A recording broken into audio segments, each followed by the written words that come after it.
আজি মই আপোনালোকক পৰিচয় কৰাই দিব বিচাৰিছো অসমৰ এক থলুৱা চাউলৰ সৈতে। এয়া হৈছে সৃষ্টি প্ৰিমিয়াম আসাম ৰাইচ।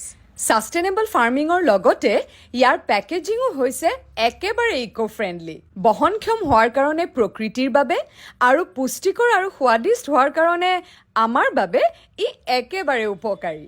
আৰু আজি মই ৰান্ধিম মোৰ মানুহজনৰ ফেভৰেট পোলাও আৰু চিকেন। পোলাওৰ কাৰণে মই ল'লো 2 কাপ সৃষ্টি ৰাইচ, সেইখিনি তিয়াই থলো 10 মিনিটৰ কাৰণে আৰু লগতে এইখিনি সামগ্ৰী। প্ৰেছাৰ কুকাৰটো গৰম কৰি 2 চামুচ ঘি দি দিলোঁ, তাতে চেনিখিনি ৰঙচুৱা হোৱাৰ পিছতে দিলোঁ গোটা গৰম মছলা আৰু গোটা জিৰা।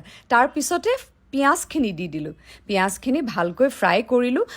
তাতে মই অকণমান আদা নহৰু পেষ্টটো দিছিলোঁ দেই। সেয়া তেজপাতো দিছোঁ।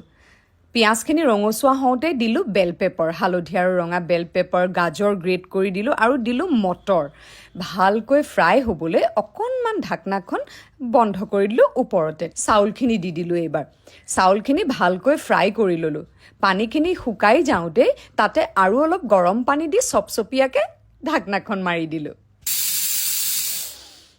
সুস্বাদু পোলাও তৈয়াৰ সৃষ্টি ৰাইচৰ সৈতে। Srishti Assam premium rice, sustainable farming with delicious and healthy eating. Srishti premium Assam rice কেৱল চাউলেই নহয়, ই অসমৰ খিলঞ্জীয়া খেতিয়কসকলৰ এক আৱেগ।